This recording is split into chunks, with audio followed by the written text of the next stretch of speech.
প্রিয় শিক্ষার্থী বন্ধুরা, আসসালামু আলাইকুম। স্বাগতম জানাচ্ছি বাংলাদেশ শিক্ষা বার্তার নতুন একটি ভিডিওতে। 2024 সালের এইচএসসি পরীক্ষার্থীদের জন্য আজকে নতুন একটি আপডেট এসেছে।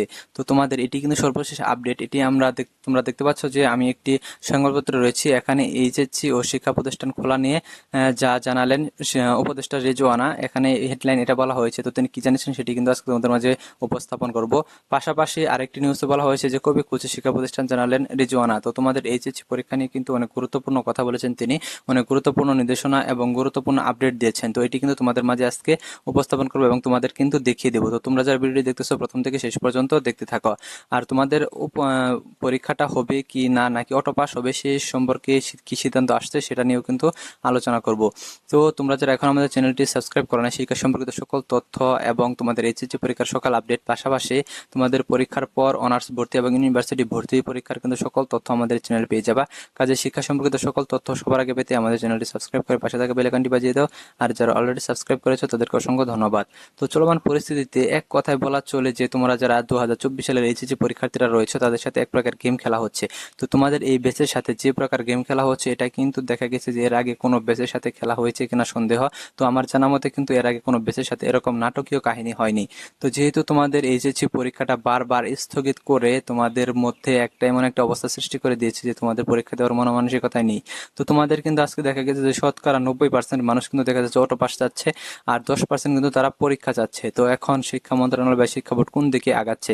তো এর আগে কিন্তু নিউজে কিন্তু আমরা প্রকাশিত হয়েছে যে আমরা শিক্ষা বোর্ডগুলো জানিয়েছে যে তোমাদের কিন্তু যে পরীক্ষা নেওয়ার মতো পরিস্থিতি বা অবস্থা এখন নেই, তোমাদের অটো পাসের ইঙ্গিত দিয়েছে শিক্ষা বোর্ডগুলো।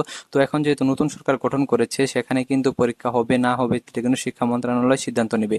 তো যেহেতু শিক্ষা মন্ত্রণালয় এবং প্রাথমিক ও গণশিক্ষা মন্ত্রণালয়ের দায়িত্ব ডক্টর ইউনূস নিজে নিয়েছেন, সেহেতু কিন্তু সিদ্ধান্তটা অনেক জটিল আসতে পারে তোমাদের জন্য। তবে আমরা আইডিয়া করেছিলাম সবাই যে আসিফ নজরুল স্যারকে কিন্তু শিক্ষা মন্ত্রণালয়ের দায়িত্ব দেওয়া হবে, কিন্তু ওনাকে দায়িত্ব দেওয়া হয়েছে আইন বিভাগের এবং বিচার বিভাগের। তো এখন বিষয় হচ্ছে যে ডক্টর ইউনূস যেহেতু দায়িত্বে এসেছে সেহেতু কিন্তু তোমাদের জন্য একটু কঠিন হতে পারে বিষয়টা, তোমাদের পরীক্ষাটা নিতেও পারে। তো এটা নিয়ে এখনো সঠিকভাবে বলা যাচ্ছে না, যেহেতু এটা নিয়ে এখনো কোনো সিদ্ধান্ত তারা পৌঁছায়নি। যেহেতু নতুন সরকার গঠন করেছে, নতুন সরকার গঠন করার পর কিন্তু তারা প্রথম যে বৈঠকটা সেটা কিন্তু সম্পন্ন করেছে। সেখানে কিন্তু তোমাদের এইচএসসি এবং শিক্ষা প্রতিষ্ঠান খোলা নিয়ে হয়তো ওনারা আলোচনা করেছেন। এই জন্যই কিন্তু উপদেষ্টা রিজওয়ানা কিন্তু নিউজ মাধ্যমকে কিন্তু এটি জানিয়েছেন। তো আমরা এটি এখন তোমাদের পরে শোনাবো যে তোমাদের আসলে নিউজে কি বলেছে। তো শিক্ষা প্রতিষ্ঠান খোলার সম্পর্কে আরটিভিতে তিনি যেটা বলেছেন সেটা হচ্ছে যে শিক্ষা প্রতিষ্ঠান খোলার মতো পরিবেশ কিন্তু এখনো সৃষ্টি হয়নি। তিনি এটাই বলেছেন যে শিক্ষা প্রতিষ্ঠান খুব দ্রুত খোলা হবে। তো এটা নিয়ে কিন্তু বিভিন্ন গণমাধ্যমকেও তিনি এটি জানিয়েছেন। আবার এই যে গণমাধ্যম আমরা এটা রয়েছে এই সংবাদপত্রের, তো এই সংবাদপত্রের কিন্তু হেডলাইন হচ্ছে যে এইচএসসি ও শিক্ষা প্রতিষ্ঠান খোলা নিয়ে যা জানালেন উপদেষ্টা রিজওয়ানা। তো এটা এখন তোমাদের বিস্তারিত পড়ে শোনাই, তো তোমরা শুনতে থাকো। তো অন্তর্বর্তী সরকারের উপদেষ্টা প্রথম পর্যায়ে বৈঠক অনুষ্ঠিত হয়েছে শুক্রবার 9 আগস্ট রাষ্ট্রীয় অতিথি ভবন যমুনায়। ওই বৈঠক শেষে বিকেলে গণমাধ্যমকে মুখোমুখি হন অন্তর্বর্তী সরকারের বন ও পরিবেশ উপদেষ্টা সৈয়দা রিজওয়ানা হাসানা। এ সময় বৈঠকের আলোচনায় তিনি আলোচনার বিষয় জানানোর পাশাপাশি শিক্ষা প্রতিষ্ঠান খোলা নিয়েও কথা বলেন তিনি। অন্তর্বর্তী সরকারের প্রথম বৈঠকে 3 বাহিনীর প্রধান, পুলিশের মহাপরিদর্শক সহ বিভিন্ন মন্ত্রণালয়ের সচিবরা ছিলেন। তো শিক্ষা প্রতিষ্ঠান খোলা সম্পর্কে তিনি কি বলেছেন? শিক্ষা প্রতিষ্ঠান খোলা ও এইচএসসির বিষয়ে এখনো কোনো সুনির্দিষ্ট সিদ্ধান্ত বা আলোচনার সুযোগ হয়নি, কারণ শিক্ষা প্রতিষ্ঠান খোলার সাথে আইন শৃঙ্খলা পরিস্থিতিও জরুরি।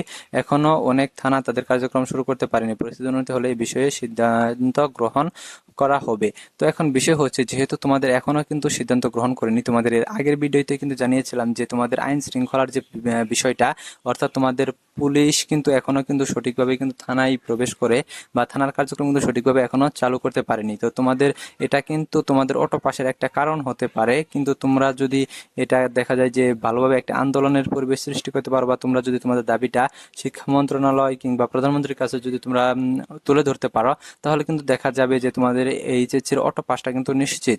এবং তোমাদের শিক্ষা বোর্ডগুলো যেহেতু অটো পাসের পক্ষে রয়েছে সেহেতু এটা তোমাদের জন্য একটা প্লাস পয়েন্ট। তো তোমরা অটো পাসের দিকে তোমরা যেতে পারো। তবে হ্যাঁ, এটা যদি করে যে তোমাদের পরীক্ষাটা নেয়, তবে এটা যদি সম্প্রতি 2-4 দিনের মধ্যে যদি খুব দ্রুত সিদ্ধান্ত নিয়ে যদি পরীক্ষাটা নেয়, তবে এটা তোমাদের জন্য অবশ্যই বেটার হবে।